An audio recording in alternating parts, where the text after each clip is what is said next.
The 76ers avoided tying the record for the worst start to a season in NBA history last night, ending their 17-game skid with an 85-77 victory over the Timberwolves. Allen Iverson, AI, tweeted the following last night: "Congrats, little homies. Keep fighting and stay strong.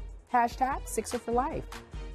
Speaking of someone who, not necessarily a Sixer for life, but you're Mr. Philly along with being Mr. New York. You were in the streets of Philadelphia on Monday. You did a man on the street. You talked to the people about what was going on.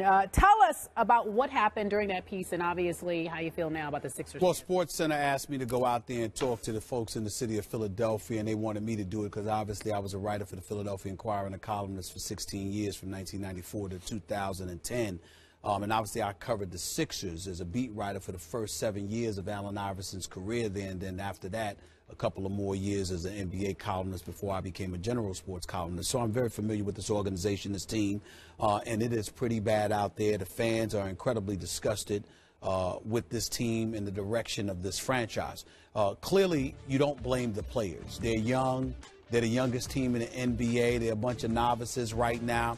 But they play hard for Coach Brett Brown every night. I agree. And you know, whether it's Rick Carlisle raving about him, Greg Popovich, who was raving about his former assistant, or whatever the case may be, you know, you got a whole bunch of folks within the coaching fraternity that want to make it clear that this man, he hasn't forgotten how to coach. He knows how to coach, but he hasn't been given a lot to work with, and they are right on the money with that. They don't say that, but in supporting Brett Brown, that's basically the indirect message. The Philadelphia 76ers organization, it has been catastrophic in terms of the direction they've decided to take this franchise in. They don't want to be middle of the road. So as a result of that, they're willing to tank last season. And this year, you know, Joel Embiid is out. Nerlens Noel is learning. Michael Carter-Williams, he and I spoke just the other day. There's no beef going on. It really is. It's guys are back. I mean, we would never lost. But the kid's got a lot of promise. I like him. He's a good kid with a nice head on his shoulders. Kid Tony Routon as well, KJ McDaniel. All I'm saying is they're a young team that plays hard. You got to get them some veterans. You got to give the coach and those players some help. And as an organization, a willingness to tank it this way is shameful. And that's what the people speak about. Don't even get me started with the Minnesota Timberwolves or Andrew Wiggins, for that matter, who just seems in cruise control most nights. I don't understand it. He can play, but he just doesn't seem no level of urgency, Skip.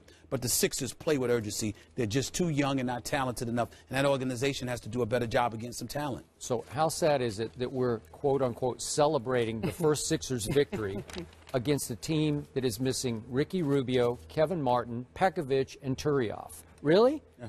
Oh, well, you should have won that game. Yes. Heck, this team played the heck out of my Spurs twice because they do play hard for Brett Brown. They do. I mean, it's impressive to watch. They didn't even have Alexei Shved last night, and I like him every time I watch him. So, again, where do you go from here? I don't know. Can they win another game this year? I don't know. The organization looks as if they're losing on purpose. That clearly was the case last year. Not the players, not the coach, but the organization, because they're like, wait a minute, we're not going to compete for a championship. Why not just tank it and get the best talent we could possibly get? But the city of Philadelphia is too prideful for that. They tolerated it last season. Cannot happen this year. And the GM is just going to have to start, you know, he's going to have to start putting in the work and get some talent. You got Embiid, Nerlens Noel, and Michael Carter-Williams. Now it's time to get some serviceable parts of